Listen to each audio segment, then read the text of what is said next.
Donc, en fait, les cris des étudiants n'ont été que une sorte de détonateur de cette crise-là, qui était une crise sociale, une crise politique et évidemment une crise économique. Le syndicat également était dans la danse. Ces fameuses déclarations du syndicat de la région du Cap-Vert, en montrant comment le train de vie des travailleurs a chuté pendant la période. Alors donc, il y avait tous ces phénomènes-là, à mon avis, qui ont entraîné bouleversement de 68 qui n'était pas si inattendu que ça.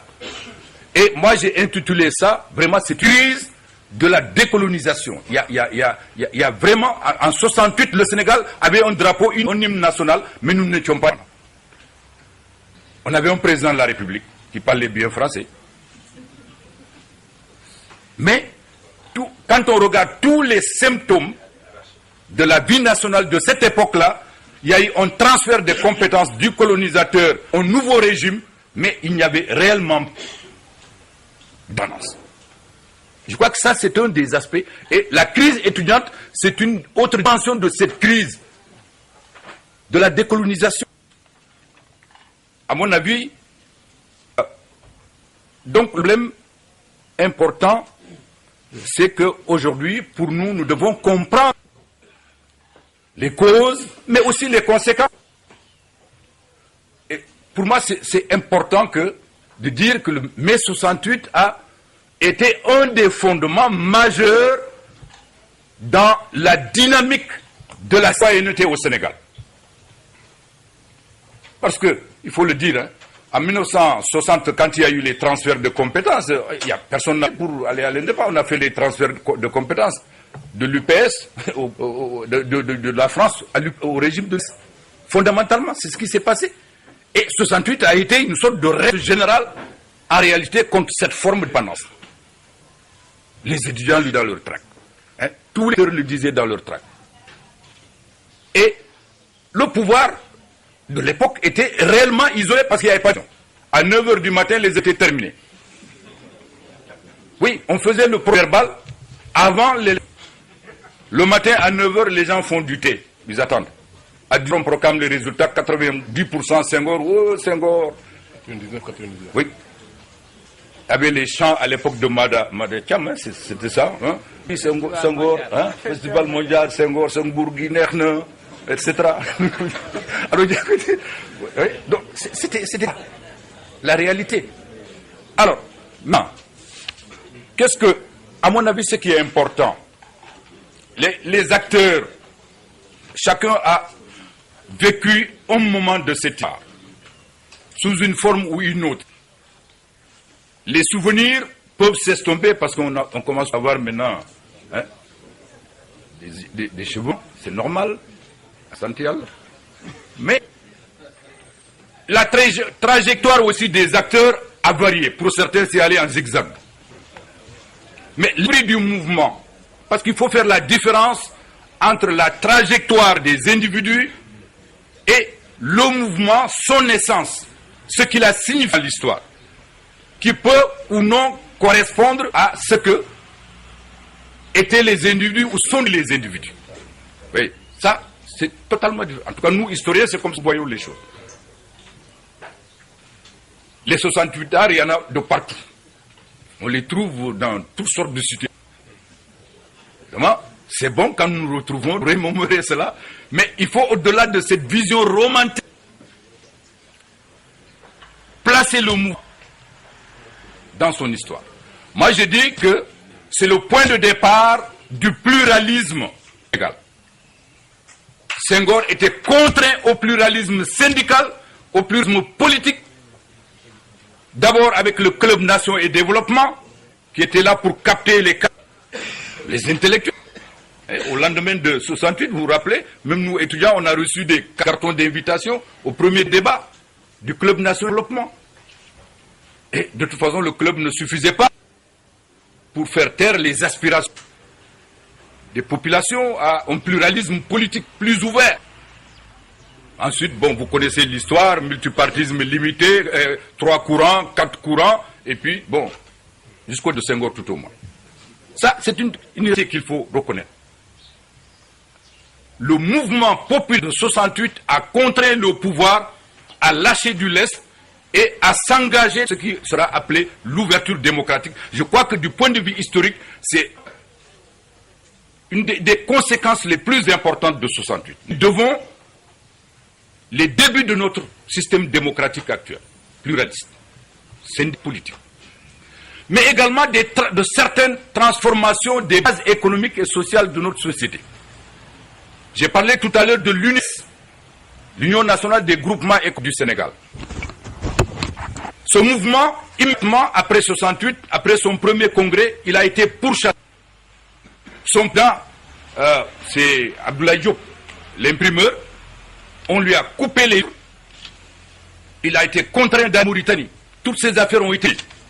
Et tout ce qui était dans l'UNIGES, avec la complicité du milieu d'affaires, de commerce, dominé par le capital français, ils ont été ruinés.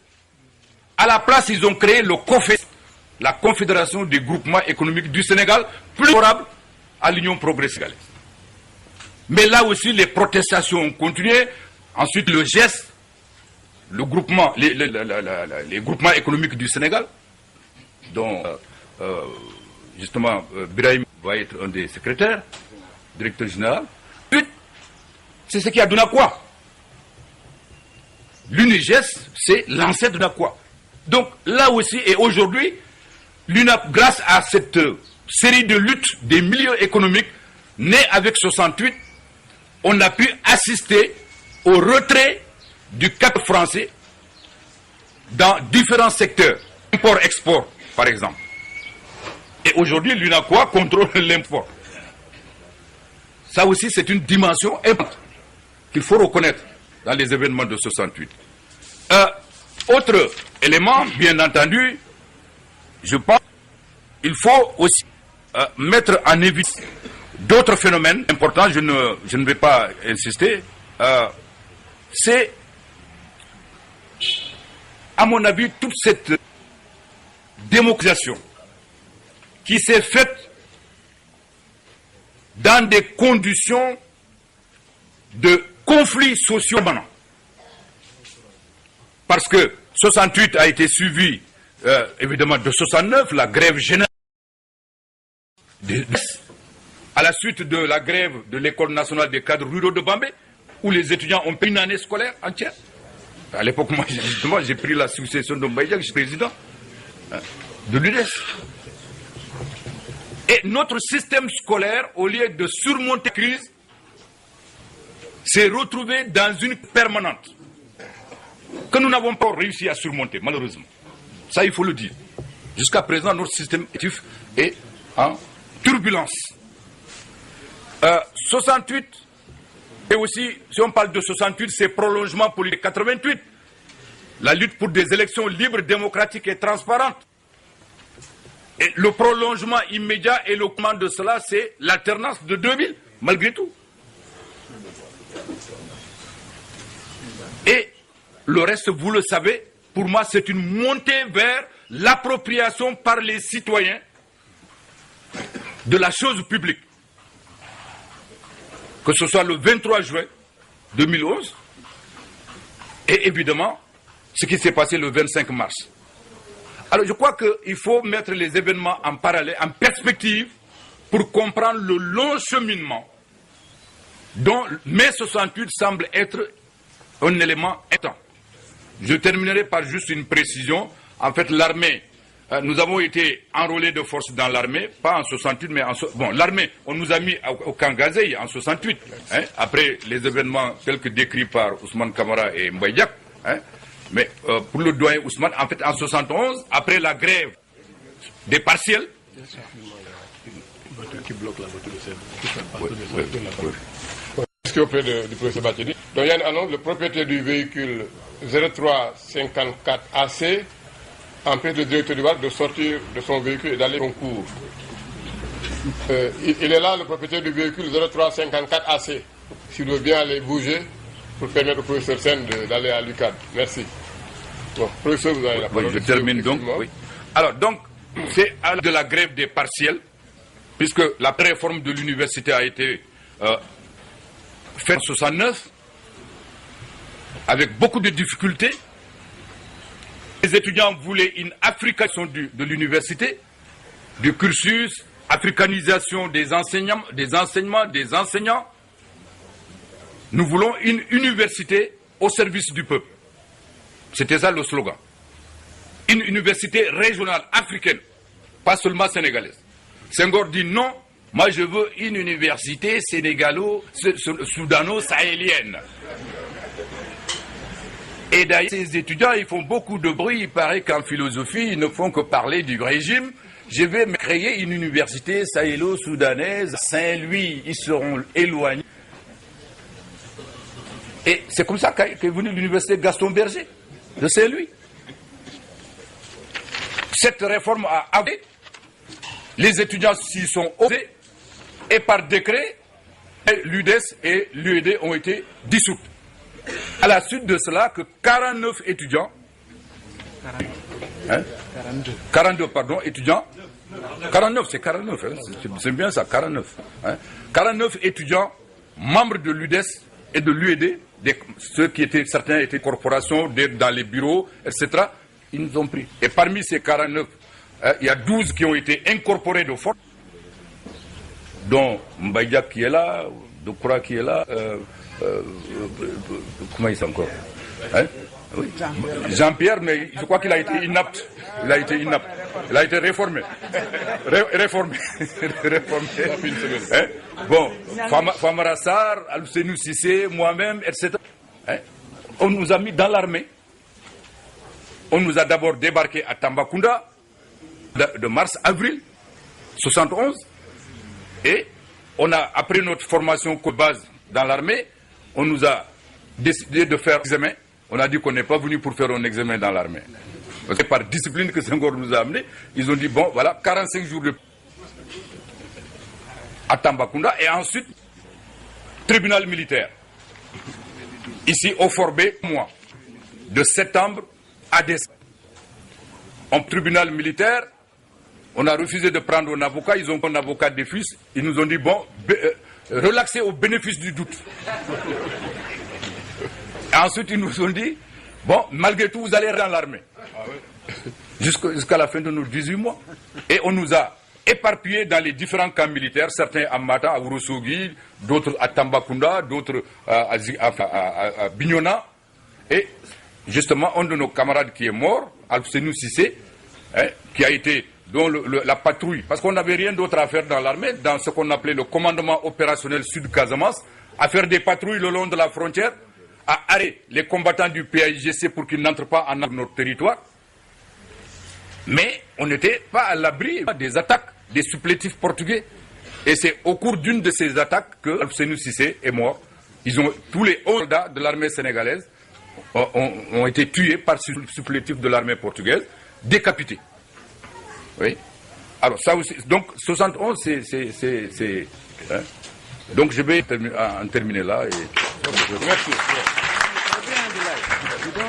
Donc merci du CA de l'UDES en 1960. La parole à Abdoulaye Bathily, donc il m'a corrigé, c'est lui qui a succédé à Maïdiak, à la tête de l'UDES en 68. Merci beaucoup. C'est vraiment avec beaucoup d'émotion que je vais dire ce que je vais dire.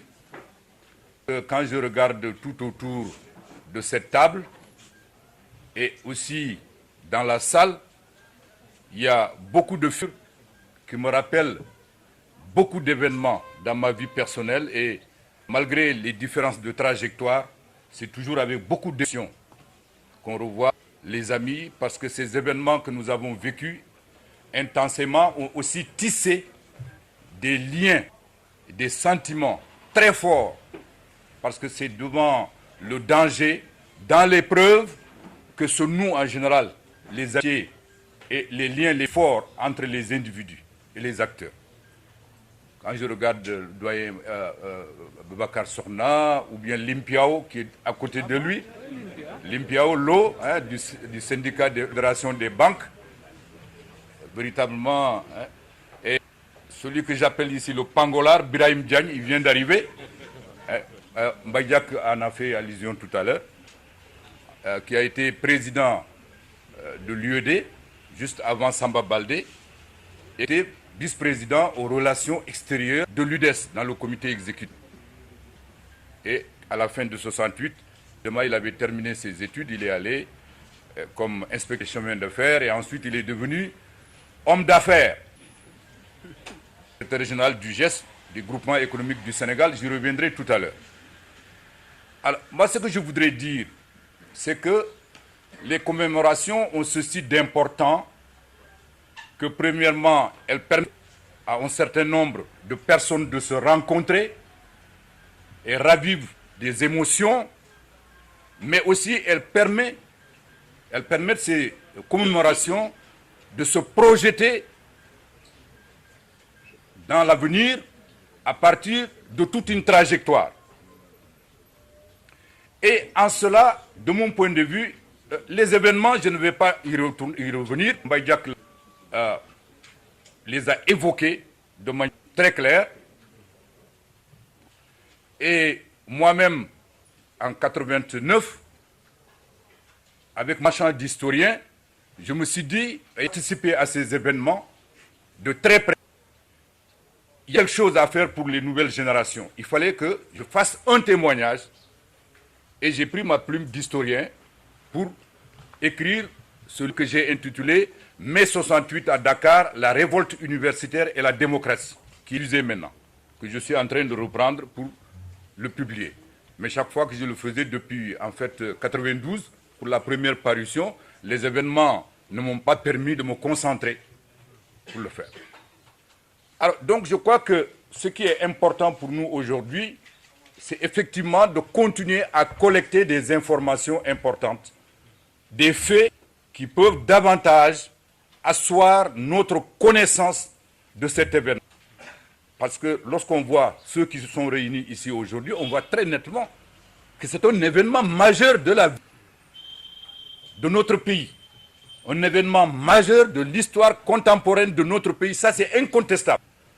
Ceux qui aiment les 68 heures ne les aiment pas, mais 68 a été un jalon important de notre histoire politique. Comme on dit, on peut ne pas aimer l'éléphant, mais quand même dire qu'il n'est pas gros, c'est quand même gros. Ouais. C'est quand même gros. En écrivant mon ouvrage sur mai 68, je me suis appuyé évidemment sur les témoignages des amis qui sont là, les Moussa Kane, les Mbaye Diack, les Makhtar Diack, le diable boiteux, comme l'appelait Moustapha Niasse à l'époque, chaque fois qu'on avait des débats politiques.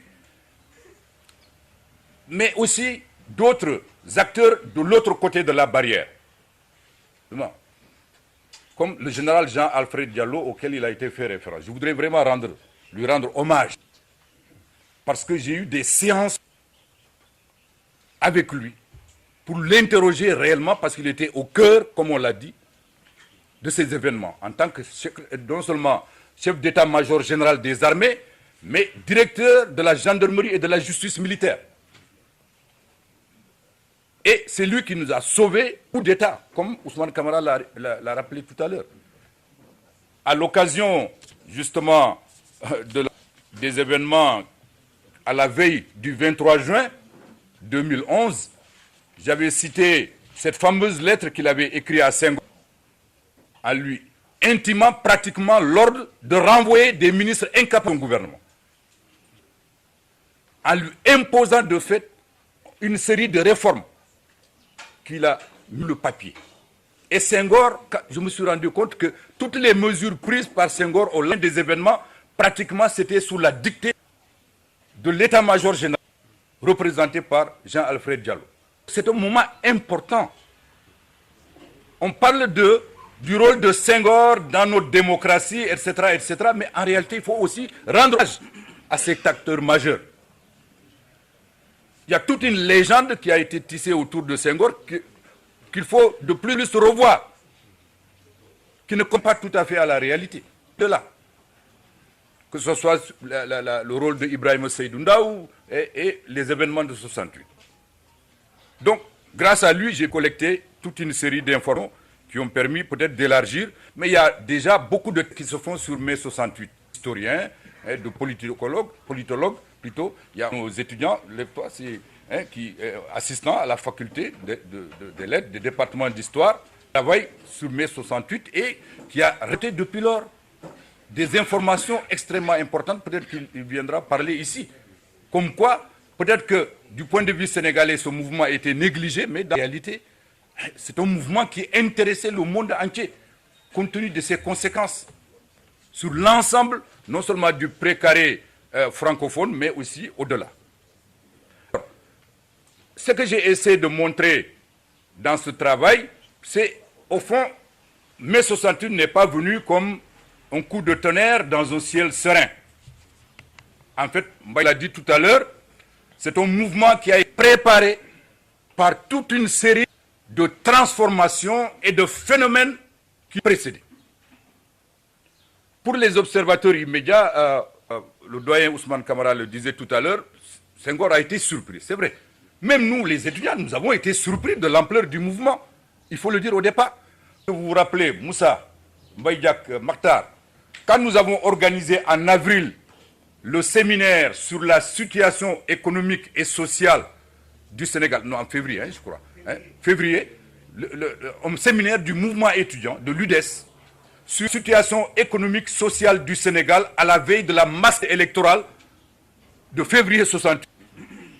C'était pour amener les étudiants à prendre conscience, mobiliser. Nous avons invité les sénistes, nous avons invité les représentants des mouvements de libération nationale qui étaient. Et notre surprise a été grande. Il y avait moins de gens dans la salle que d'invités. Et on se dit, qu'est-ce qui se passe? Ces étudiants-là sont inconscients. Il y en a qui allaient, il y avait un de football, je ne sais pas quoi, il y en a qui étaient allés au tennis, il y en a, et ceux qui habitaient le pavillon C à l'époque, on disait que c'était vraiment le pavillon des sortes de... Hein? Et on était surpris. Mais quelle a été la situation un mois après? À partir de le 25 mars déjà, où les étudiants sont allés dans les piquets de grève. Et évidemment, tout après. Donc, ça a été apparemment un mouvement qui était spontané, mais qui comportait déjà un certain nombre d'ingrédients qui pouvaient faire comprendre que les nuages s'amoncelaient à l'horizon.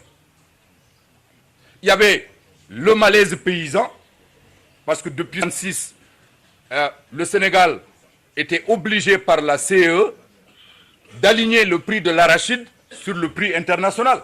La France avait décidé de ne plus soutenir que de ces accords au niveau de la CE, et le prix de l'arachide a chuté au niveau du cœur. Et ça a créé ce qu'on appelle le malaise paysan, où on est les paysans dans les sécos, on les saupoudrait de DTT. À l'époque, il y avait eu beaucoup des étudiants syndicalistes, comment il s'appelle, Cham, ministre du développement rural, à l'époque. Ça, c'est un élément, un ingrédient qui devait amener à cette situation-là. Et quand l'arachide ne va pas au Sénégal, tout le monde sait que le reste ne marche pas. Parce que les huiles étaient en difficulté, l'industrie donc, donc les revenus paysans. Mais ce n'était pas ça seulement. Je vais aller vite. Mais il y a les fondements économiques aussi. Le Sénégal a été complètement colonisé par le capital. Charles-Henri Louis Galenka, président de la Chambre de commerce et d'industrie de Dakar, faisait la pluie et le vent. Les Sénégalais ne pouvaient pas importer, ils ne pouvaient pas exporter. C'était les petits commerçants, les traitants issus de la colonisation. Et un des éléments décisifs aussi de ce secteur de notre vie sociale qui est entré dans la danse, c'est l'UNIGES, l'Union des groupements économiques du Sénégal, dans son fameux réquisitoire en 68, son premier congrès tenu là où se trouve aujourd'hui le mausolée de Seydou Nourou, qui était la maison des jeunes et de la culture. C'était un réquisitoire contre la politique économique de Senghor, où on disait les Sénégalais s'appauvrissent chaque jour et les Français s'enrichissent chaque jour. Donc les Sénégalais étaient écartés de tous les rouages de l'économie nationale. C'était un fait de mécontentement. évidemment, la vie politique, qui était sous la chape de plomb d'un seul parti, avec une seule radio, Radio Dakar, un seul jour, Dakar matin, le soleil, plus tard. La répression, qui en 1966 s'était battue lourdement à la veille du Festival des Arts Nègres sur les dirigeants du pays, qui ont été arrêtés par dizaines, jetés dans les prisons, torturés à l'électricité, avec un fameux commissaire technicien à l'époque, Castorel, je crois, c'est comme ça qu'il s'appelait.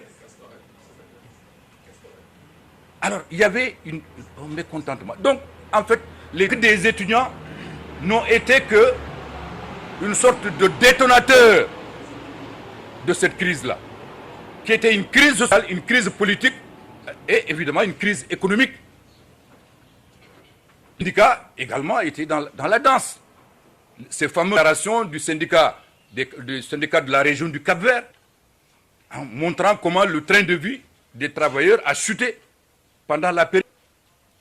Alors donc, il y avait tous ces phénomènes-là, à mon avis, qui ont entraîné bouleversement de 68 qui n'était pas si inattendu que ça. Et moi, j'ai intitulé ça, vraiment, cette crise de la décolonisation. Il y a vraiment, en 68, le Sénégal avait un drapeau, un hymne national, mais nous n'étions pas. On avait un président de la République qui parlait bien français. Mais, quand on regarde tous les symptômes de la vie nationale de cette époque-là, il y a eu un transfert de compétences du colonisateur au nouveau régime, mais il n'y avait réellement pas d'annonce. Je crois que ça, c'est un des aspects. Et la crise étudiante, c'est une autre dimension de cette crise, de la décolonisation. À mon avis, donc, le problème important, c'est qu'aujourd'hui, pour nous, nous devons comprendre les causes, mais aussi les conséquences. Et pour moi, c'est important de dire que le mai 68 a été un des fondements majeurs dans la dynamique de la citoyenneté au Sénégal. Parce que, il faut le dire, hein, en 1960, quand il y a eu les transferts de compétences, il n'y a personne pour aller à l'indépendance. On a fait les transferts de compétences de l'UPS, de la France au régime de l'UPS. Fondamentalement, c'est ce qui s'est passé. Et 68 a été une sorte de règle générale, en réalité, contre cette forme de dépendance. Les étudiants lui dans leur tract. Hein, tous les acteurs le disaient dans leur tract. Et le pouvoir de l'époque était réellement isolé parce qu'il n'y avait pas de... À 9h du matin, les étaient terminés. Oui, on faisait le verbal avant les... Le matin, à 9h, les gens font du thé. Ils attendent. À 10h, on proclame les résultats. 90% Senghor. Oh, Senghor. 99, 99. Oui. Il y avait les chants à l'époque de Mada Thiam, hein, c'était ça. Hein? Oui, Senghor, hein? Festival mondial, Senghor, Senghor, Guinéerne, etc. Alors, oui, donc, c'était la réalité. Alors, non. Qu'est-ce que, à mon avis, ce qui est important, les acteurs, chacun a vécu un moment de cette histoire, sous une forme ou une autre. Les souvenirs peuvent s'estomper parce qu'on commence à avoir maintenant, hein, des cheveux, c'est normal, essentiel. Mais la trajectoire aussi des acteurs a varié. Pour certains, c'est aller en zigzag. Mais l'esprit du mouvement, parce qu'il faut faire la différence entre la trajectoire des individus et le mouvement, son essence, ce qu'il a signifié à l'histoire, qui peut ou non correspondre à ce que étaient les individus ou sont les individus. Oui, ça, c'est totalement différent. En tout cas, nous, historiens, c'est comme ça que nous voyons les choses. Les 68 arts, il y en a de partout. On les trouve dans toutes sortes de situations. Évidemment, c'est bon quand nous nous retrouvons, remémorer cela, mais il faut, au-delà de cette vision romantique, placer le mouvement dans son histoire. Moi, je dis que c'est le point de départ du pluralisme légal. Senghor était contraint au pluralisme syndical, au pluralisme politique, D'abord avec le Club Nation et Développement, qui était là pour capter les intellectuels. Et au lendemain de 68, vous vous rappelez, même nous étudiants, on a reçu des cartons d'invitation au premier débat du Club Nation et Développement.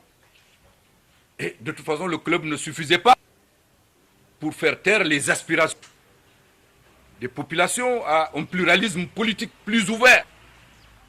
Ensuite, bon, vous connaissez l'histoire, multipartisme limité, 3 courants, 4 courants, et puis, bon, jusqu'au de Senghor tout au moins. Ça, c'est une idée qu'il faut reconnaître.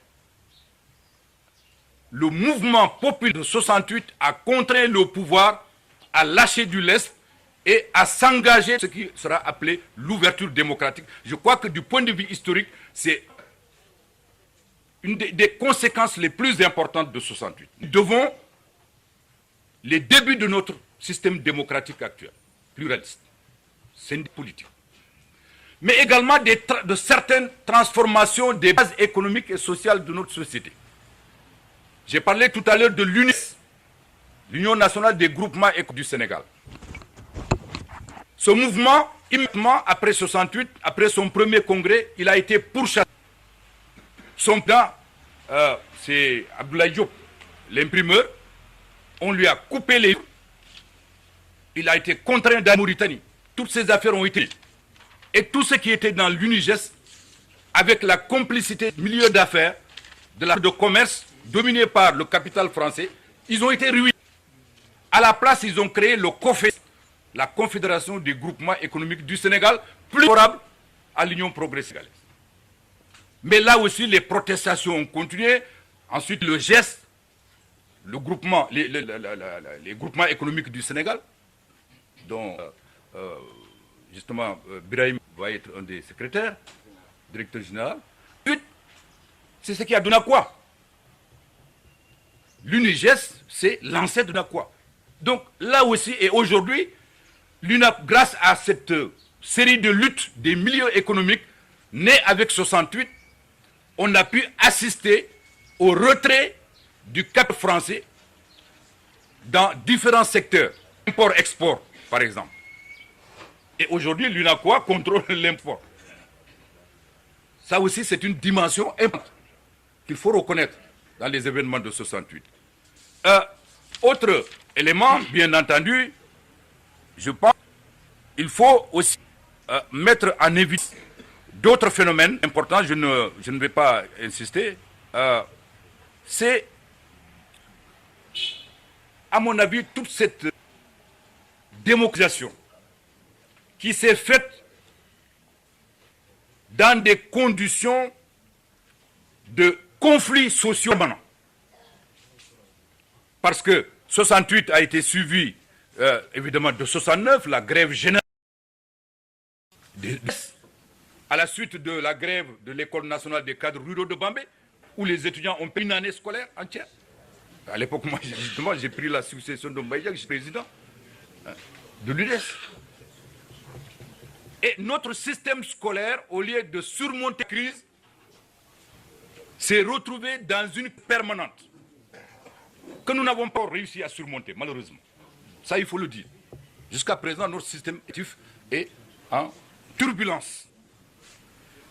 68, et aussi, si on parle de 68, c'est prolongement pour les 88. La lutte pour des élections libres, démocratiques et transparentes. Et le prolongement immédiat et le commandement de cela, c'est l'alternance de 2000, malgré tout. Et le reste, vous le savez, pour moi, c'est une montée vers l'appropriation par les citoyens de la chose publique. Que ce soit le 23 juin 2011 et évidemment ce qui s'est passé le 25 mars. Alors je crois qu'il faut mettre les événements en parallèle, en perspective, pour comprendre le long cheminement dont mai 68 semble être un élément important. Je terminerai par juste une précision. En fait, l'armée, nous avons été enrôlés de force dans l'armée, pas en 68, mais bon, l'armée, on nous a mis au camp Gazei en 68, hein, après les événements tels que décrits par Ousmane Camara et Mbaye Diack, hein, mais pour le doyen Ousmane, en fait, en 71, après la grève des partiels, qui bloque la voiture de Senghor, qui fait partie de la oui. Ce qui est auprès du professeur Bathily. Donc il y a une annonce, le propriétaire du véhicule 0354 AC empêche le directeur du VAR de sortir de son véhicule et d'aller au concours. Il est là, le propriétaire du véhicule 0354 AC. S'il veut bien aller bouger pour permettre au professeur Sen d'aller à l'UCAD. Merci. Bon, professeur, vous avez la parole. Oui, je termine donc. Oui. Alors, donc, c'est à de la grève des partiels, puisque la réforme de l'université a été faite en 69, avec beaucoup de difficultés.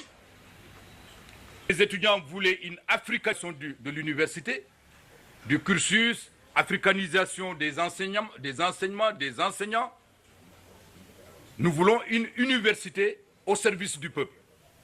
C'était ça le slogan. Une université régionale africaine, pas seulement sénégalaise. Senghor dit non, moi je veux une université sénégalo-soudano-sahélienne. Et d'ailleurs, ces étudiants, ils font beaucoup de bruit. Il paraît qu'en philosophie, ils ne font que parler du régime. Je vais créer une université sahélo-soudanaise, Saint-Louis, ils seront éloignés. Et c'est comme ça qu'est venue l'université Gaston Berger, de Saint-Louis. Cette réforme a avancé, les étudiants s'y sont opposés, et par décret, l'UDES et l'UED ont été dissoutes.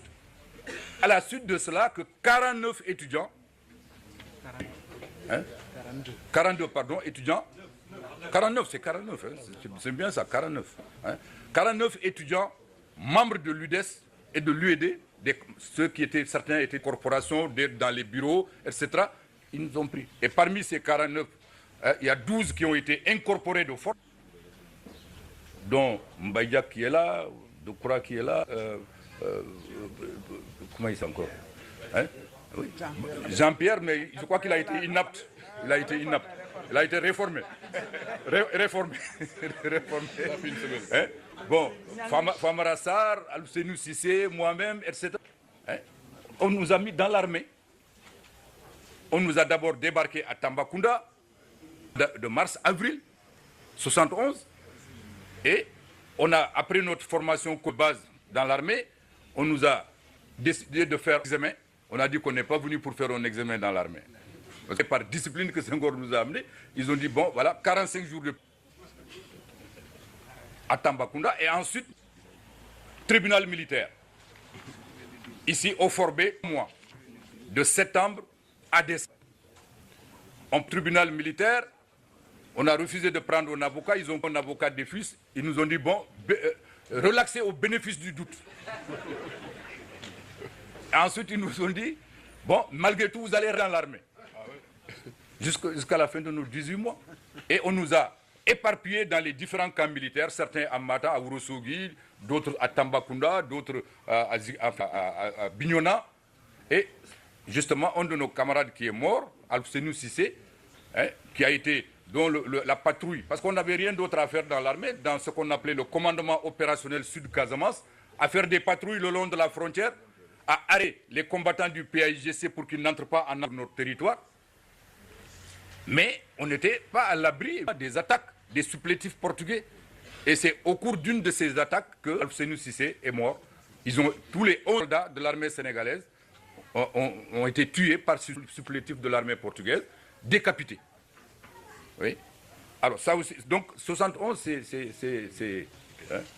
Donc je vais en terminer là. Et... Merci. Donc merci. Il faut que je lui rappelle qu'il y a des médecins qui sont militants. Des militants. Frantz Fanon, c'est un médecin. Bon, et puis la fin a été dirigée par un certain nombre de médecins. 5, on le dit. Et aussi, il y a des médecins qui sont des militants de l'ombre. Peut-être même des héros de l'ombre. Bon, et moi, je fais partie de ceux-là. Bon, Diallo Diop est bien connu, peut-être que moi. Mais ce que je peux dire, pour les événements de mai 68, je suis un acteur. Bathily m'a cité dans son livre, en même temps que le professeur Ismaël Diagne. Et ce que je peux dire, que les événements de mai 68 à Dakar doivent être inscrits en lettres d'or dans les livres d'histoire du Sénégal indépendant.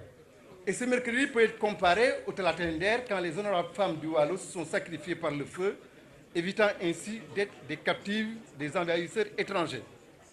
Je passe rapidement sur certains détails de la journée du 29. Je peux dire que le combat était inégal et pouvait être comparé à celui de David et Goliath. Alors, vu la rage avec laquelle et la violence que les forces de l'ordre, que moi j'appelle par dérision les forces du désordre, ont attaqué la cité universitaire, enfin le campus pédagogique, on sentait que vraiment c'était des gens, on avait l'impression que c'était des drogués, qui étaient venus pour casser de l'étudiant. Alors qu'ils comparaient non pas à des adversaires ou enfin des jeunes qui revendiquaient, certaines revendications qui étaient bien fondées, mais comme des ennemis, et puis ils leur font la guerre. Et puis ils sont venus saccager la cité universitaire, les portes défoncées. Ils ont jeté les livres, les cahiers par-ci, par-là. Et ça ressemble à l'autodafé des SS d'Asie, justement, avant la Deuxième Guerre mondiale. Alors tout ça, il fallait le dire. Et puis bon, le combat, c'est ça vers 13h. Bon, je passe sur les détails. Nous avons été au camp Mangin et puis au camp Archinard à Wakam. Et ce que je peux dire, il y avait, enfin peut-être là aussi une précision, c'est que, bon, je crois que Moussa Khan en a fait allusion. Je crois que j'explique qui d'autre là. Mais le PAI était quand même derrière. Le PAI, parce que moi je suis venu au lycée, à la cité, à l'université en 1980, octobre 84, 64, pour m'inscrire à la faculté des sciences, parce qu'en ce moment-là il y avait une réforme en France qui faisait de la médecine quelque chose de très scientifique, et j'étais inscrit au certificat préparatoire aux études médicales, qui était aussi dur que les classes préparatoires. Bon, et puis, bon, j'ai réussi brillamment, et le seul Sénégalais a réussi brillamment à l'écrit, à l'oral et puis au TP. Bon, et je militais, et en ce moment-là, donc, je me rappelle, Samba Thiam, enfin il n'est pas là, bon, il est bien connu, il était du PAI, et on avait nos cellules clandestines, enfin, à la cité universitaire, on se réunissait. Et en 1966, bon, le mouvement étudiant a été décapité, on en a parlé, l'UGAO, l'UGS, etc., etc. Bon, et puis on était désorientés, les jeunes étudiants. Et à l'occasion d'une réunion de cellules, Samba Thiam a dit qu'il faut qu'on essaie de redynamiser, de créer quelque chose. Et c'était à la veille d'un Ramadan, du mois de Ramadan, il s'est rappelé dans les années 50, une association qui existait, qui était nommée AMED, Association musulmane des étudiants de Dakar. Et il fallait ressusciter ce mouvement. Moi, j'étais pratiquant, je n'étais pas marxiste pur et dur, athée, non, pas du tout. Mais il y en avait aussi d'autres qui étaient marxistes pur et dur et athées, mais enfin, qui sont venus dans ce mouvement, etc. Mais tout simplement pour organiser quelque chose. Et c'est ainsi que ce mouvement, etc., etc. En 1966, quand il y avait la chute de Kourouma, on se réunissait, comment faire pour, etc. Et on a profité de la chute de Kourouma. Et c'est le PAI, le MPAI, dans ces cellules comme ça, qu'il faut qu'on organise une réunion, etc. Dans le, bon, ainsi de suite. Et voilà cette réunion, et puis ce qui s'est passé, la petite manifestation matée, etc. Et puis voilà, tout le monde, etc., dans l'ensemble, les étudiants ont suivi, etc., etc. C'est ça le 1966. 1968, c'était le prolongement. Pour parler peut-être comme des mathématiciens ou des statisticiens, les événements là, c'est comme une courbe de Gauss avec un clocher au sommet. Et donc, 68, c'est le sommet. Bon, mais donc il y a des prémices pour parler pour des problèmes qu'on parlait pour un médecin et des suites, etc., qui sont prolongées peut-être jusque dans les années 73.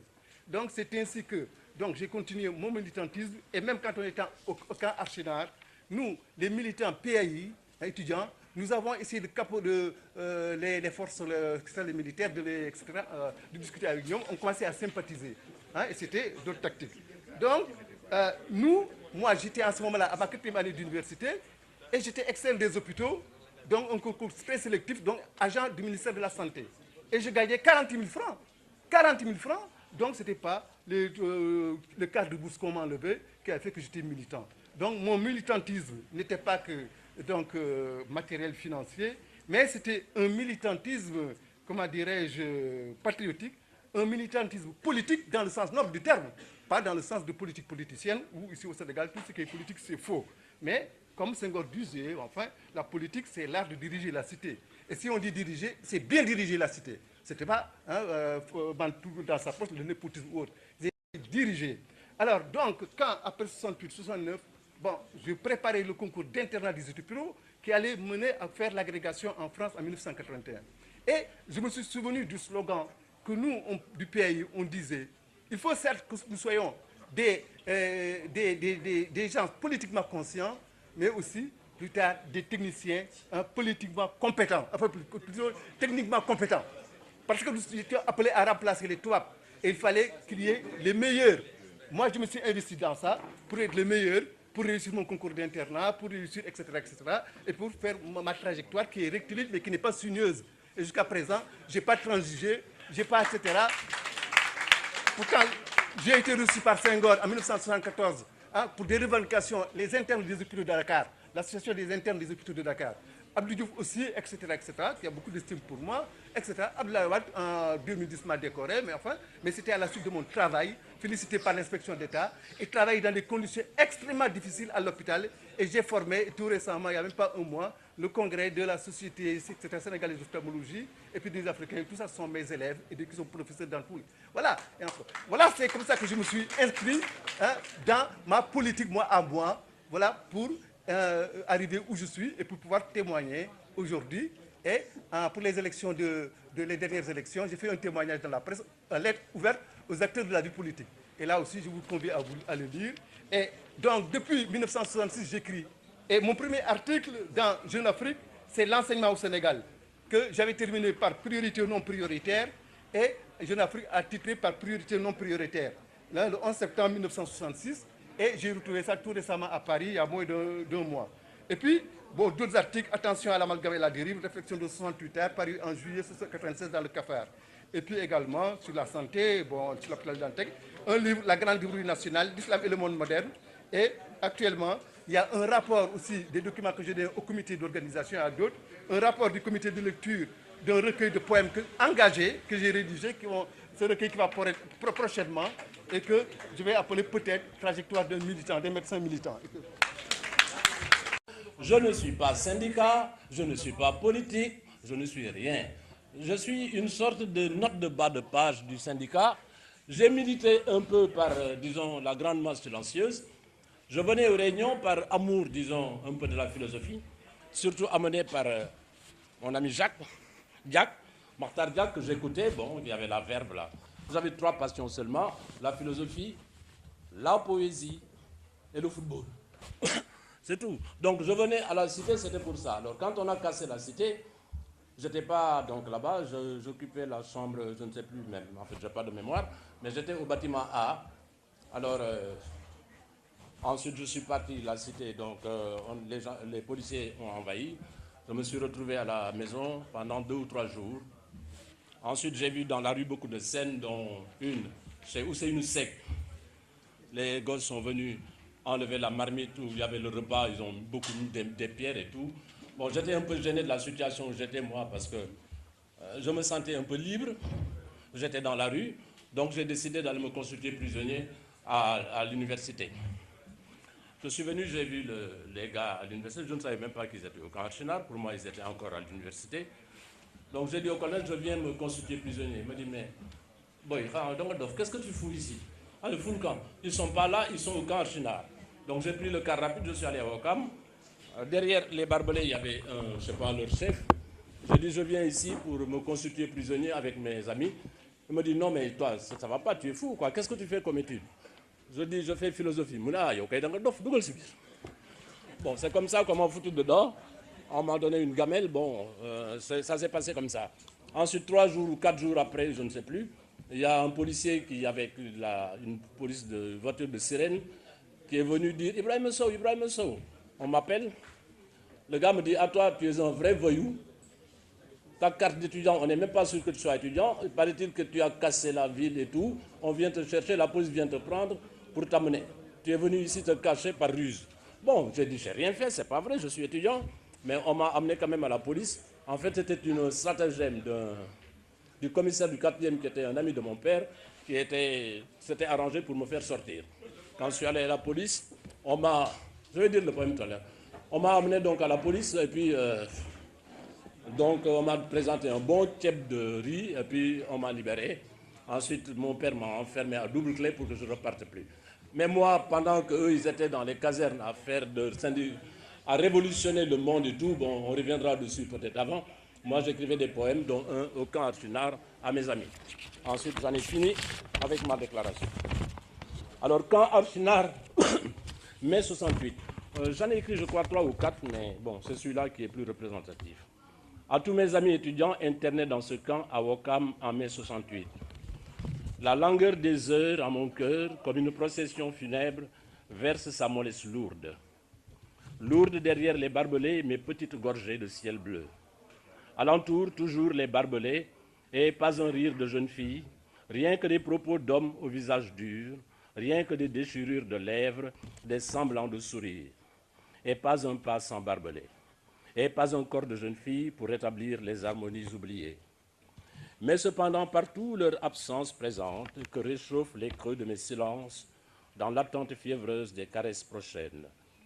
Les libertés défuntes renaissent pourtant dans l'intimité virile des cœurs retrouvés. S'annonce la liberté camarade là-bas à l'horizon, comme le soleil viril après la pluie. Ô les cœurs camarades, pour célébrer l'hymne fraternel des peuples nouveaux. Donc, avant de continuer, Oui, je disais qu'après un bref survol du contexte international, je dirais quelques mots des événements à proprement parler sans m'y étendre, et je conclurai par ce que j'appellerais les leçons sues, le bilan de mai 68. Bon, en 68, le contexte international est évidemment caractérisé par froide. C'est tout le sait. Bon, au-delà, nous sommes en guerre du Vietnam. C'est important. Parce que la guerre du Vietnam jouera un rôle important dans ce qu'on appelle plus tard les événements de mai 68. Donc, à peu près, ce que j'appellerais le contexte international au sens large. Au sens plus restreint, l'Afrique est divisée en blocs à son tour. Il y a le bloc de Monrovia, le bloc de Casablanca, l'éternelle opposition révolutionnaire, réactionnaire ou progressiste, etc. Voilà le contexte international. Le contexte national. Nous retenons donc la guerre du Vietnam. Le contexte national, contrairement à ce que De Croix a soutenu la dernière fois et que Bathily a semblé plus ou moins confiant, je maintiens qu'en 1968, le Sénégal ne connaissait pas de crise économique à proprement parler. J'ai les statistiques et je peux mener le débat avec n'importe qui. Il n'y avait pas de crise économique encore. Le Sénégal se portait relativement bien. Les indicateurs étaient relativement verts. Parce que le malaise paysan dont a parlé Ablaye, les effets du retrait de France pour le prix préférentiel ne se feront sentir que plus tard. En 70 surtout qu'il y a eu le malaise paysan, dont il nous a servi un excellent article dans la revue que je dirigeais à l'époque comme vice-président chargé de la communication.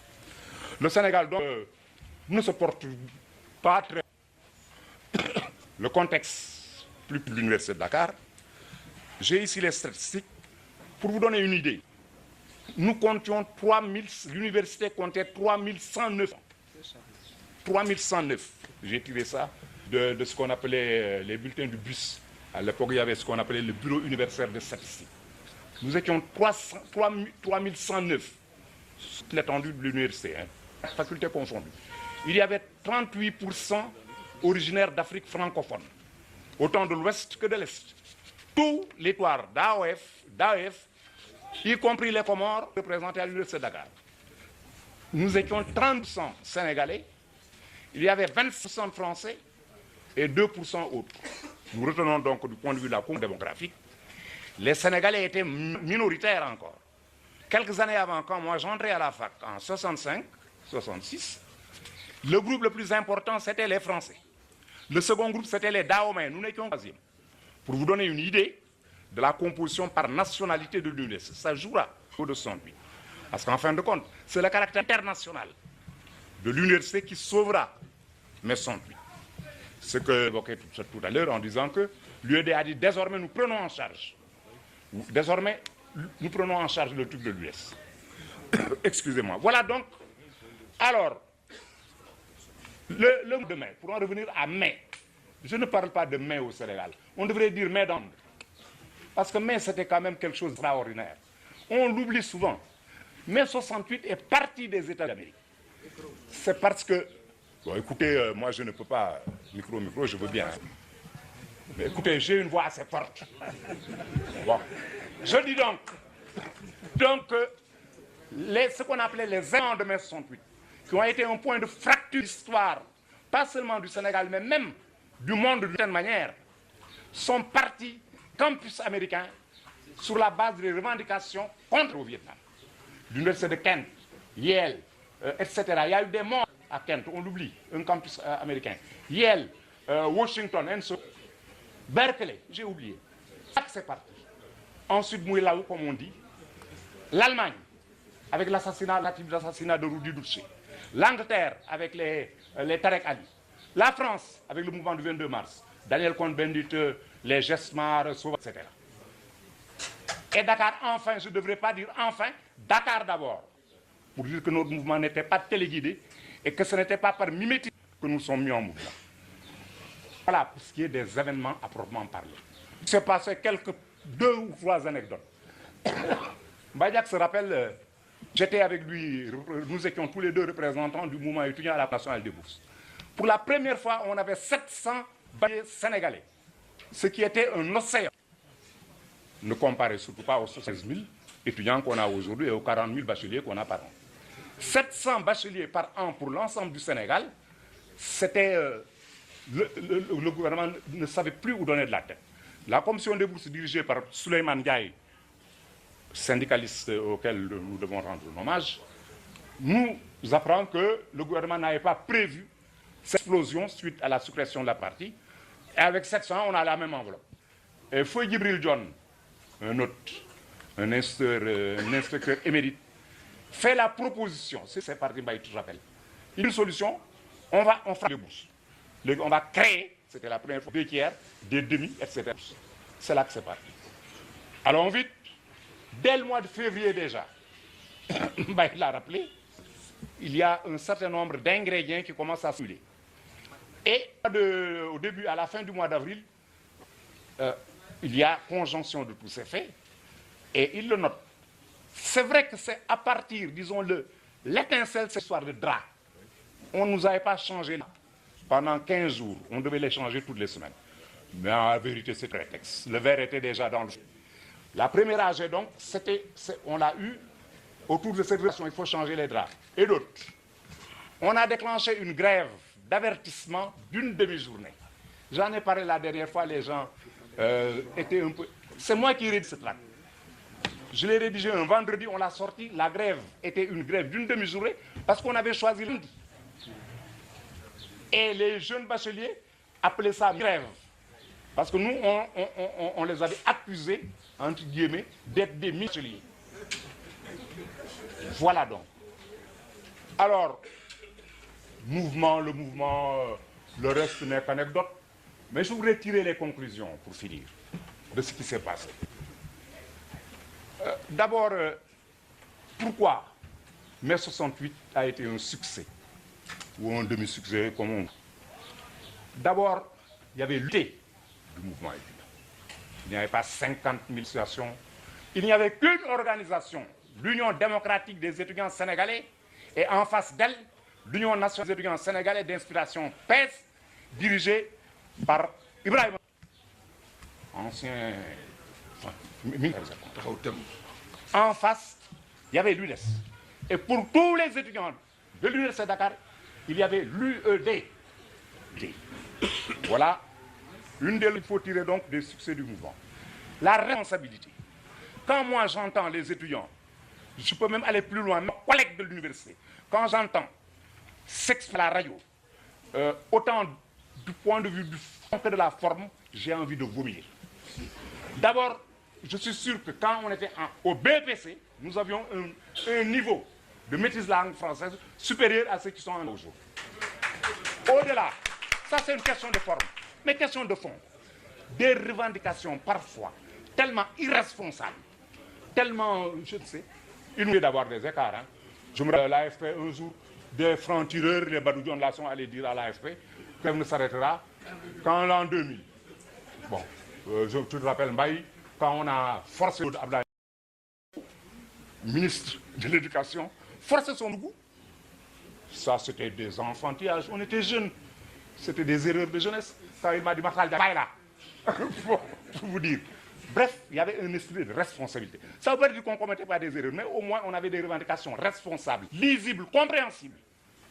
On faisait la surenchère. On ne faisait pas des grèves illimitées, de ceci, de cela. On n'était pas les revendications. L'indépendance du mouvement. Moussa Kanela, je voudrais dire aussi que, contrairement à ce que beaucoup de gens croient, le pays ne contrôlait le mouvement de Mai 68. C'est faux. Il y a des gens qui le croient. Certains éléments du pays le laissent croire et se sont laissés le croire aussi.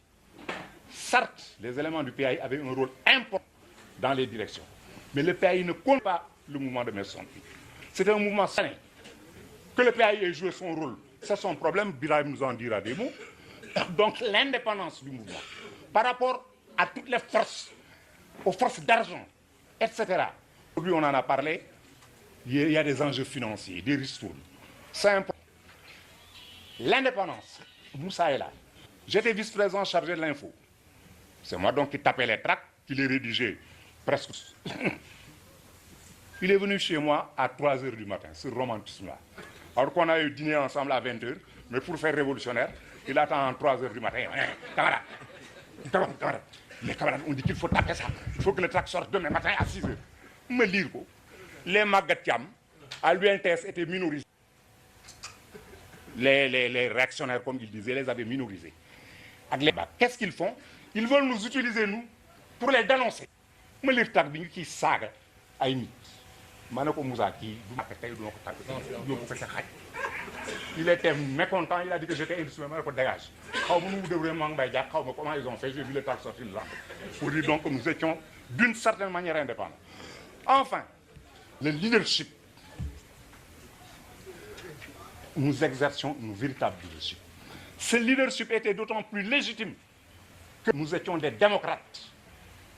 Nous ne déclenchions jamais d'opération sans un sondage, vous vous rappelez, anonyme. On renaît autant de trucs que d'étudiants. De façon anonyme, est-ce que tu es pour ou contre la grève? Il nous est arrivé à plusieurs reprises de reculer parce qu'on n'avait pas l'assentiment de la majorité. Quand on dit un jour, les gars disaient un jour, ça suffit. D'autres disaient éternel. Donc, ça c'est important. Notre leadership n'était donc pas contesté parce qu'il est ici sur le respect de l'expression démocratique. Voilà ce qui a force du mouvement. Voilà ce que nous aimerions encore revoir aujourd'hui. Voilà ce que nous souhaitons s'instaurer de nouveau. Conclusion. Le bilan maintenant. Comme l'a dit quelqu'un, Mai 68 a représenté quelque chose d'extraordinaire. C'est vraiment l'acte de naissance de la citoyenneté et d'une nouvelle démocratie. D'une démocratie post-indépendance. Je m'explique. Avant Mai 68, on a décrit la situation. Une presse, une radio, etc. Mais après Mai 68, d'abord, le gouvernement a reculé. J'oublie la jonction, ça c'est important aussi. Le fait que les étudiants soient liés au travail. Nous avions des relations privilégiées. Birahim et moi étions ensemble à Saint-Louis au Congrès. Au Congrès du Ciel, où j'ai eu le privilège de lire le truc de rédiger, de lire le truc du Sud-Est. Après, on s'est réunis chez Ibader Kam toute une nuit pour organiser nos positions, pour compter nos points de vue sur la situation nationale, internationale, etc. Et quand il y a Ibader Kam et Khadjak, vous devez vous douter que des gouttes. Alors, pour vous dire, je l'avais oublié, cette jonction nécessaire. D'abord, le gouvernement, des mesures radicales. On a diminué les salaires des députés. On a diminué les salaires des ministres. Oui, c'est vrai. C'était des mesures radicales à la suite de... On n'avait plus de domesticité. Oui, on a... au niveau des acquis démocratiques, on a supprimé... La domesticité. On a mis la domesticité. Ibaderi reviendra certainement. Bref, des acquis importants au niveau macro, pas macroéconomique, mais macro-sociologique, visible. Mais d'autres acquis que j'appellerais virtuels aujourd'hui, puisque le mot est la naissance d'une autre forme de démocratie. C'est à partir de mai 68 que s'instaure la cogestion. Les étudiants sont non seulement reconnus dans une nouvelle organisation, mais sont représentés dans les assemblées d'université, dans les, etc., etc., où nous sommes présents. Nous sommes présents au conseil d'administration du COUD. Là aussi, notre ouverture. Je me rappelle, j'étais encore, vous me direz toujours toi, mais c'est l'histoire que voulez-vous. J'étais le représentant des étudiants au conseil d'administration du COUD. Nous étions 4. Il y avait Sommet Baza, Burkina. Il y avait Maktar Diak, il y a 3e. Du Tchad.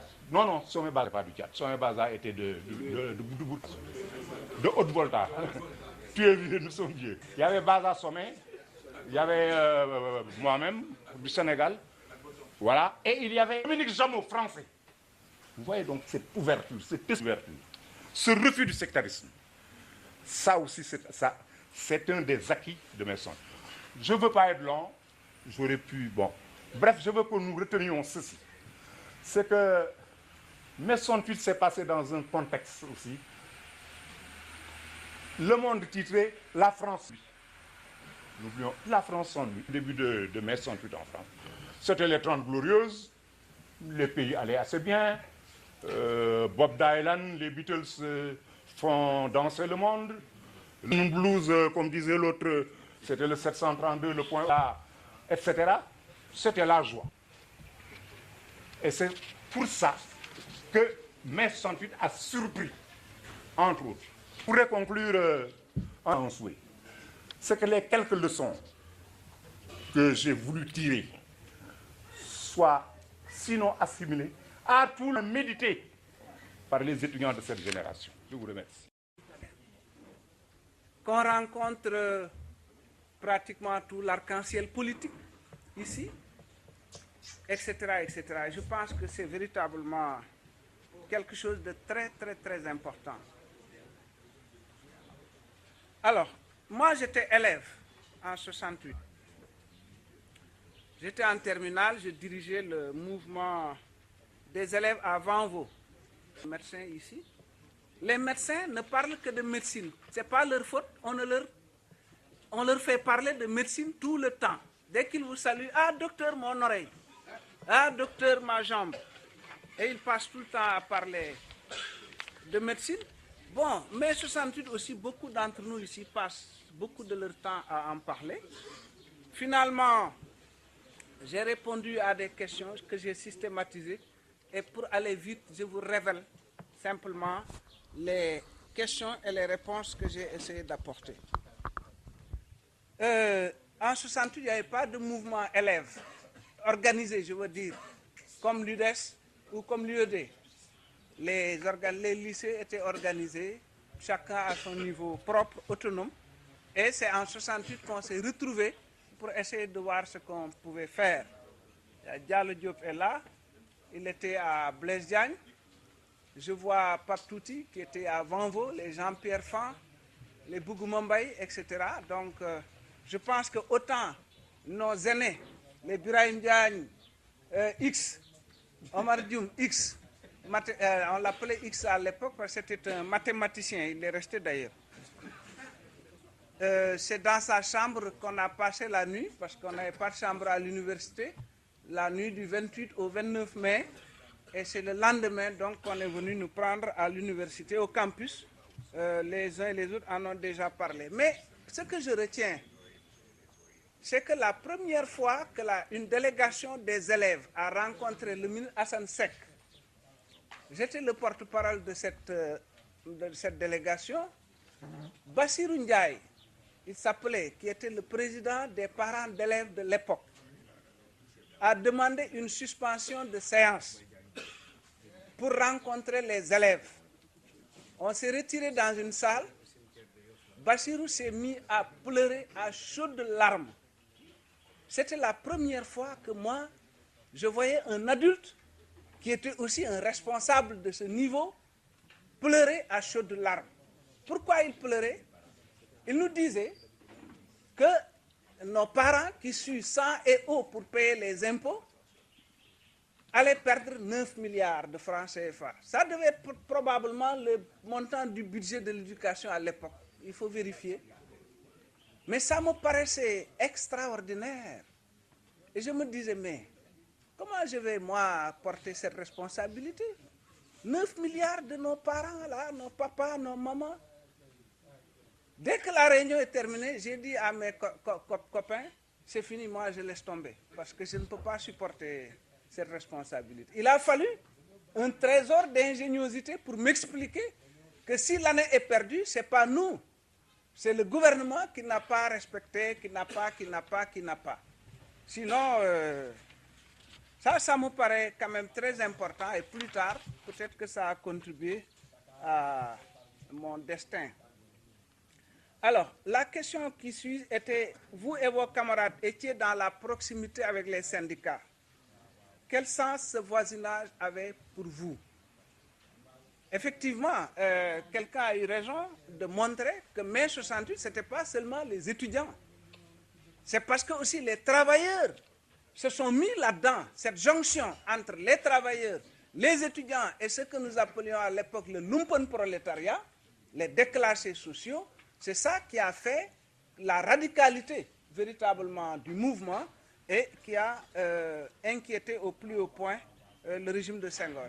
Je signale également que Senghor avait, à l'époque, on l'a dit, en France aussi, on était dans mai 68, le général de Gaulle était menacé, on a dit qu'il s'est rendu à Baden-Baden, on ne savait pas où il était et que c'était probablement pour s'assurer du soutien de l'armée française.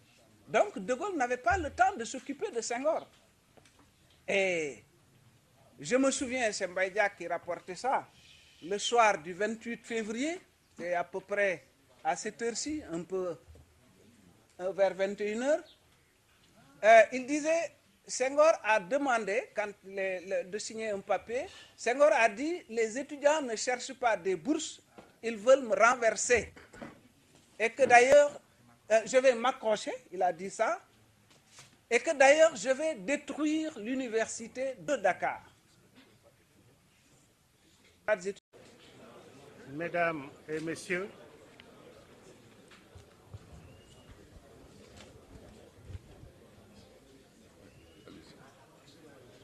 la thématique de mai 68 entretient dans l'imaginaire populaire beaucoup de confusion. Nombreux sont les jeunes de la nouvelle génération qui pensent que l'histoire moderne du Sénégal commence en mai 1968. Parce que l'événement qui s'est passé a tellement marqué les esprits qu'il a laissé des stigmates quasiment indélébiles qui font que beaucoup d'entre eux estiment qu'avant mai 68, il n'y avait eu pratiquement rien. D'autres considèrent que mai 68 était essentiellement une manifestation d'étudiants et subsidiairement d'élèves. Ce n'est pas faux. Les étudiants y ont joué un rôle déterminant, les élèves aussi, mais la classe ouvrière en tant que telle a joué un rôle important et le peuple sénégalais a participé de manière décisive dans la bataille qui a été engagée. C'est la raison pour laquelle j'ai pensé que, pour bien comprendre les événements qui ont secoué le Sénégal en mai-juin 68, il est important de faire un retour en arrière pour convoquer d'une part le contexte dans lequel notre pays a accédé à la souveraineté internationale, d'autre part la situation qui a prévalu au Sénégal pendant la première décennie des indépendances. En ce qui concerne le premier point, quand en 1960 le Sénégal recouvrait sa liberté, il disposait, à mon avis, d'atouts majeurs dont on ne trouvait l'équivalent dans aucune autre colonie française au sud du Sahara. Ces atouts étaient au moins au nombre de 5. Notre pays avait un personnel politique aguerri, ensuite un personnel syndical rompu aux batailles sociales et riche d'expérience. Troisièmement, une jeunesse qui a très tôt pris conscience de sa mission dans le combat pour la liberté, la justice, la démocratie et le progrès. Quatrièmement, des opérateurs économiques engagés dans la défense des intérêts du pays et des intérêts qui leur sont propres. Cinquièmement, une presse qui a toujours exercé une fonction d'alerte, de veille, de dénonciation dans la quête permanente de la démocratie. La classe politique, elle est ancienne parce qu'elle s'est constituée avec l'établissement du système colonial, lorsque la France a transféré au Sénégal ses institutions et a demandé aux Sénégalais d'y participer. Elle est constituée d'enseignants sortis de l'école des instituteurs de Saint-Louis, devenue l'école normale William-Ponty, de membres de personnel médical et administratif sortis de la même école. Déjà dans les années 1920, cette catégorie sociale affichait une turbulence telle que l'Union internationale de l'enseignement avait décidé de leur adresser des correspondances spéciales par lesquelles il les invitait à organiser, n'est-ce pas, le combat contre le système colonial. Ensuite, cette élite, ce personnel n'a jamais baissé les bras. Sa revendication pour l'égalité, pour la justice, a de tout temps connu une détermination sans faille. Elle s'exprime dans la presse, évolue dans des partis politiques, participe à des élections, fait acte de candidature, affiche un anti-gouvernementalisme avéré, tient des réunions, organise des marches et des meetings, parce que les marches et les meetings au Sénégal sont autorisés depuis les années 1870-1880. Si bien que de 1837, date de la première élection qui s'est passée au Sénégal en 1960, cette catégorie sociale, de génération en génération, s'est passé le flambeau sans défaillance. Quand la Guinée est devenue indépendante, elle a volé à son secours. Elle a produit des hommes extrêmement remarquables qui aujourd'hui honorent toute la classe politique sénégalaise. Le deuxième atout est un atout syndical. Le Sénégal dispose d'une élite syndicale dont le combat pour la dignité du travailleur, la justice et le progrès ne se sont jamais démentis avant 1960. Très tôt, il n'a pas accepté de se confiner dans les règlements établis par le système colonial qui empêchaient le droit de grève. Celui-ci a été établi dès 1884, mais bien avant, mais immédiatement après, l'année suivante, les Sénégalais commencent déjà à s'agiter. Et nous allons voir que pendant la Première Guerre mondiale, déjà, des grèves éclatent au niveau du Sénégal et une tentative de grève générale éclate même. Et dès 1925, c'est une véritable flambée sociale qui se passe. En 1938, les travailleurs payent un lourd combat dans la lutte pour le progrès, puisqu'on tire sur eux et il y a 7 morts et 125 blessés. Je passe sur la grève de 1946, sur la grève de 1947-48, le rôle qu'ils ont joué pendant la résistance ici au Sénégal contre le régime de Vichy, etc., etc., sans compter maintenant le rôle qu'ils ont joué au moment des massacres de Thiaroye et au congrès du RDA de 1946. Ils ont également été extrêmement présents dans toutes les manifestations d'avant l'indépendance qui ont eu lieu sur le massacre de Madagascar, les événements de Dimbokro et de Séguéla, la répression au Cameroun, et ont milité au sein du BDS, de la SFIO, du RDA, etc. Ce sont eux qui animaient le Conseil de la paix et qui organisaient des manifestations contre la guerre du Vietnam, contre le départ des troupes pour l'Algérie et l'utilisation du personnel militaire noir pour l'Algérie. Ce sont eux qui ont accueilli les groupes d'études communistes ainsi que les groupes d'études franco-africains. Ils ont créé l'UGETAN en 1955.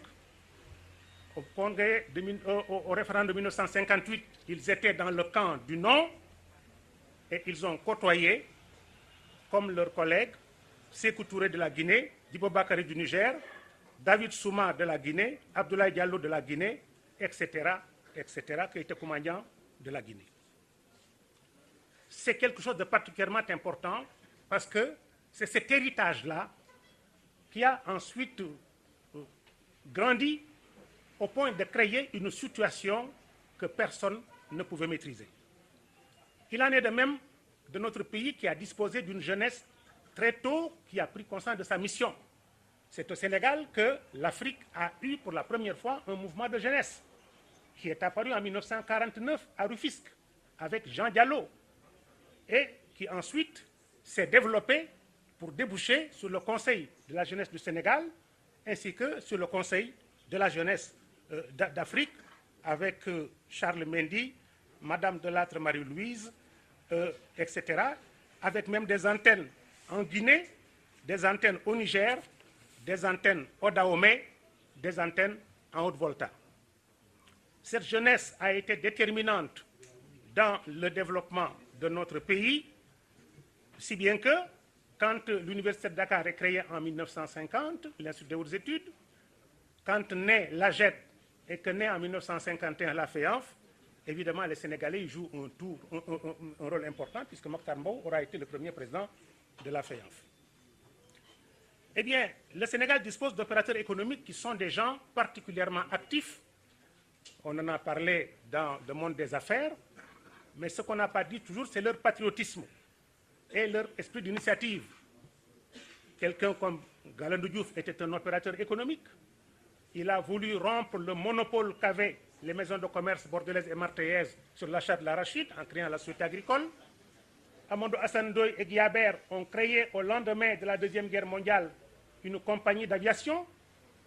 Il ne manquait que le financement. Les banques ont refusé de financer. Et enfin, le Sénégal a bénéficié d'une presse extrêmement active qui s'est de tout temps manifestée dans le combat contre le système colonial. Le premier journal est apparu en 1844. Il y a eu 82 journaux qui sont parus de 1844 à 1900 et entre 1900 et 1960, près d'une soixantaine de nouveaux titres qui sont apparus. Vous vous en souvenez tous, on connaît les noms, ils ont joué un rôle extrêmement important, le Périscope africain, les Échos d'Afrique noire, Afrique nouvelle, le Stégomia, l'Observateur, etc., etc. Mais cette presse se caractérise par le fait qu'elle a de tout temps été un élément de veille, un élément qui s'est toujours dressé contre les abus, les injustices, et qui a de tout temps été du côté des faibles, n'est-ce pas, en dénonçant les groupes. Et ceci me paraît extrêmement important. Évidemment, juché sur ces différents éléments, le Sénégal avait la possibilité d'avoir une indépendance conçue dans des termes différents de ce qu'a été malheureusement notre indépendance. Notre indépendance n'a fait que créer une série de frustrations. Et c'est à mon avis la somme de ces frustrations qui, regroupées, a finalement explosé en mai 1968. Frustration découlant du fait que nos dirigeants ont oublié que le contexte avait changé. Mokhtar l'a dit, nous étions en pleine guerre froide, n'est-ce pas? Nous étions dans un monde dans lequel s'était quand même passé des événements importants. Depuis 1954, Bandung avait quand même eu lieu. Les Français les Vietnamiens avaient battu les Français à Dien Bien Phu. L'Algérie avait déclenché sa grève. Le congrès de Manchester s'était tenu. Ensuite, la communauté avait été une déception pour les populations africaines, après la déception qu'elles avaient accumulée au moment de la conférence africaine qui s'était tenue à Brazzaville. Ensuite, en 1959, 4000 Sénégalais ont été pratiquement rayés des cadres pour faire des grèves, n'est-ce pas? Le Suel a été lui-même l'objet d'une agression qui s'est traduite par la scission en son sein et une politique d'ostracisme contre ce syndicat. Des frustrations étaient nées de l'indépendance acquise dans le cadre des transferts de compétences. Des frustrations étaient nées avec l'éclatement de la Fédération du Mali en 1960, qui a été, il faut le dire, suscité par le colonisateur. Des frustrations étaient nées avec l'élaboration de la Constitution de 1960. Des frustrations étaient nées avec la dissolution du PAI et l'exil de Mahmoud Diop à Bamako. il y avait également des frustrations qui étaient nées de la crise opposant Dia à Senghor, et il y avait surtout cette nouvelle situation créée par le coup d'État au Togo qui permettait de se poser un certain nombre de questions. Mais surtout, il y avait les élections de 1963, au cours desquelles les violences qui avaient été exprimées, qu'on avait abattues sur les populations, s'étaient traduites par plusieurs centaines de morts. Je passe sur les frustrations nées du fait que le BMS a été dissous, le FNS a été dissous par adversité contre Cheikh Anta Diop, Abdoulaye Ly a été arrêté, sa condamnation en 1964 à 2 années de prison a créé beaucoup de frustration et de rancœur, la dissolution de l'UGAO et de l'UGES en 1964, la constitution nouvelle de 1963 qui disait que pour être candidat au présidentiel, il fallait 10 députés pour vous patronner, qui retire le droit de vote aux militaires, après l'avoir retiré aux policiers en 1963. L'entrée de Jean Collin dans le gouvernement en 1964 a frustré de nombreux patriotes. La tenue d'un festival mondial dans des conditions où l'on avait vidé Dakar de tous ces mendiants, fermé l'université ainsi que les établissements scolaires avait créé des frustrations exceptionnelles. L'assassinat de Demba Diop avait révélé la profondeur de la crise qu'il y avait au sein de l'UPS, ainsi que l'attentat contre Senghor et la réforme constitutionnelle de 1967 qui avait supprimé les députés suppléants, qui avait ensuite mis un terme à la possibilité pour les députés de cumuler la fonction ministérielle et la fonction de député. Tout ceci sans compter le fait que les associations désormais étaient obligées de se voir imposer un récépissé et une déclaration d'enregistrement. Il s'en est suivi évidemment beaucoup de mécontentement et beaucoup de frustration. C'est à ce moment-là que les gens ont commencé à réfléchir. Ce qui a manqué tout au long de cette histoire, c'était une jonction organique entre toutes ces forces dont chacune évoluait dans sa sphère propre. Certes, il y avait eu des actions de solidarité, mais elles furent rares et discontinues. Ce fut le cas pendant le référendum de 1958, ou bien lors des journées de commémoration de Thiaroye 44, ou lorsqu'on organisait des manifestations en faveur du Vietnam ou de l'Algérie. L'individualisme était généralement la règle qui prévalait dans le traitement des problèmes d'intérêt commun. Si la naissance, à mon avis, du PAI et du PRA Sénégal a eu une signification historique fondamentale et irremplaçable, c'est parce que ces deux formations ont travaillé à la jonction entre les composantes politiques, syndicales, jeunes, estudiantines et économiques. Et à mon avis, le couronnement de leurs efforts a été précisément mai-juin 1968. C'est en ce moment que mai-juin 1968 marque un moment particulièrement fort de notre histoire. C'est parce que leur jonction donne aux événements leur tonalité, leur ampleur, leur impact, leur force de frappe. Nous, au niveau du ciel, nous l'avions parfaitement compris et nous avions théorisé l'idée d'une jonction entre le mouvement syndical et le mouvement estudiantin. Makhtar Diak l'a tout à l'heure rappelé, on a même tenu une réunion avec les responsables des syndicats pour leur demander d'accepter le principe d'une jonction. Et nous avons ensemble décidé, nous, de renoncer à l'autonomie du ciel pour aller intégrer la CNTS, ce que nous n'avions jamais accepté de faire. On n'y avait été que pour pousser à la roue afin que la jonction puisse effectivement s'effectuer. Et nous y sommes parvenus. La jonction s'est effectivement faite et l'Union progressiste s'en est d'ailleurs plainte. Elle a eu à dire que l'arrivée des enseignants, l'arrivée des médecins, avec les Ahmad Ba, Blondin Diop, avec les, des syndicats de techniciens, avec le Ousmane Fall, etc., a changé complètement la donne au niveau aussi bien de l'Union régionale du Cap-Vert qu'au niveau des autres organes de l'UNTES. Sans compter qu'on y trouvait également des gens extrêmement combatifs, tels que les Soumaré, tels que les Moustapha Thiam, tels que les Dahaba, qui étaient des patriotes qui ne demandaient simplement qu'à agir dans l'unité au profit de l'intérêt collectif. Et c'est en ce moment-là que quand nous sommes arrivés, nous avons poussé à la roue au niveau de l'UNTES pour que l'UNTES se solidarise avec les étudiants et que l'UNTS accepte de déclencher un mot d'ordre de grève. Le gouvernement, d'ailleurs, ne s'y est pas trompé. Il le savait parfaitement. Et c'est la raison pour laquelle, quand Senghor a reçu une délégation des cheminots du Sénégal, il leur a dit « ce mouvement est téléguidé de l'extérieur, c'est les Chinois qui sont derrière. D'ailleurs, la DS que Ibadir Kiam a achetée, on lui a acheté à Nouakchott, on l'a descendu de Nouakchott et on l'a ensuite conduite jusqu'à Dakar pour la lui donner. J'ai été obligé de faire une conférence de presse au cours de laquelle j'ai eximé le chèque que j'avais donné à titre, n'est-ce pas, d'avance et les traites que j'avais déposées dans les banques pour payer le complément de ma voiture. Ils le savaient tant et si bien que, quand ils sont venus attaquer la bourse du travail, ils nous ont immédiatement repérés. Et nous, ils nous ont envoyés au camp non, ils nous ont d'abord envoyés au camp de Ouakam. Et à Ouakam, le lendemain, ils nous ont mis dans un avion qui n'avait même pas de siège. On nous a attachés avec des cordes sur nos sièges respectifs.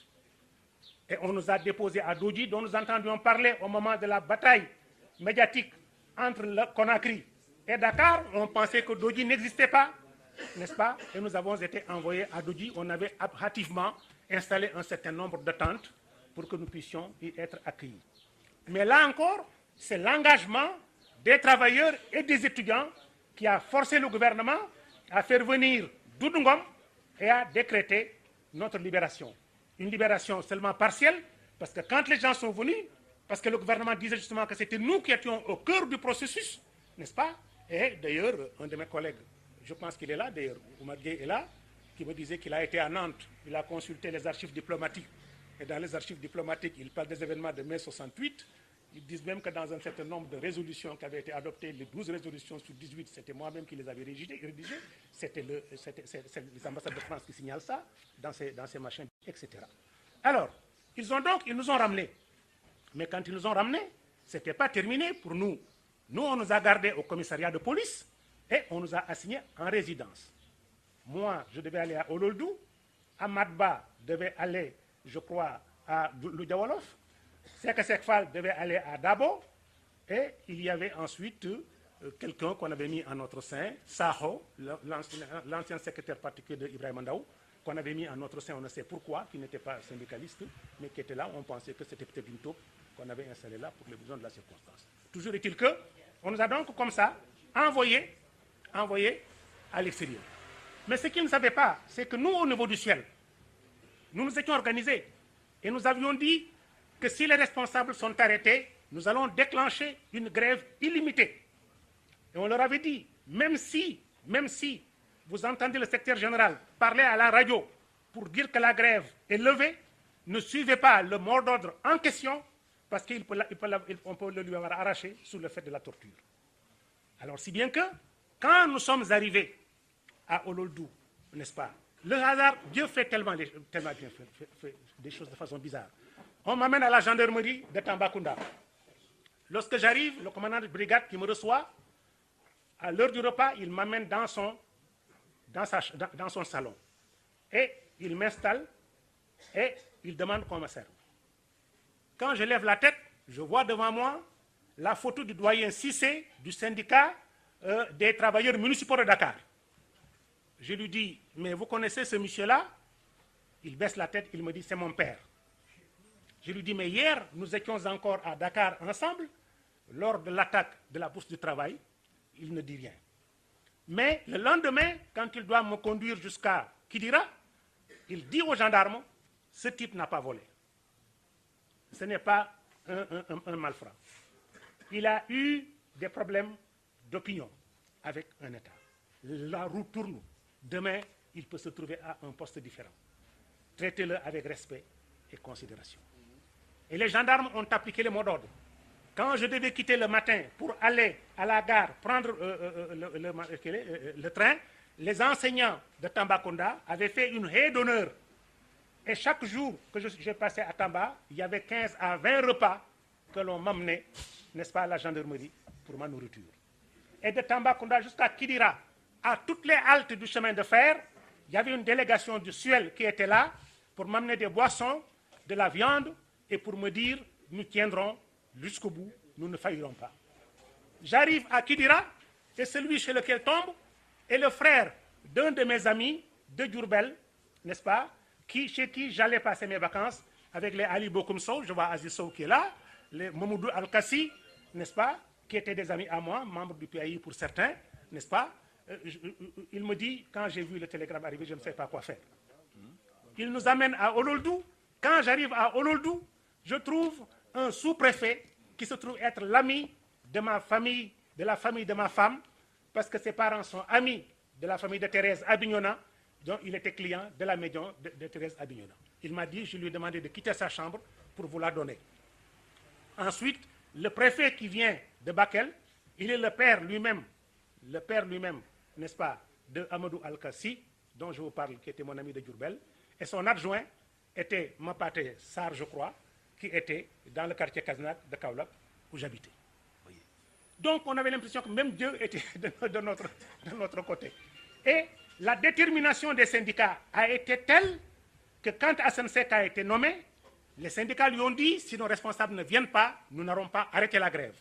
Ils ont envoyé un avion dans la nuit pour venir nous chercher. Et nous, on nous a dit, ne passez pas la nuit à Ololdou, allez directement à Tambacounda, un avion viendra vous chercher.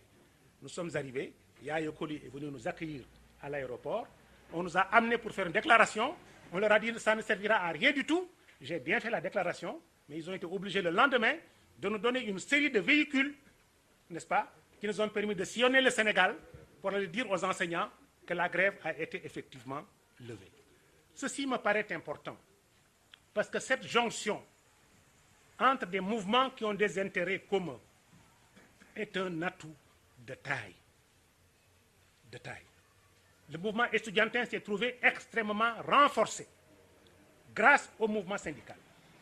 Le mouvement syndical s'est trouvé renforcé grâce au mouvement estudiantin. Il a pu opérer en son sein des mutations profondes, mettre en difficulté ce qui était favorable à Senghor et opter pour un syndicalisme s'orientant dans un sens particulier. C'est en ce moment-là que des conditions ont été créées qui ont modifié la donne politique au niveau du Sénégal. Et c'est en ça, me semble-t-il, que mai 68 représente une leçon extrêmement importante pour notre présent et notre futur politique.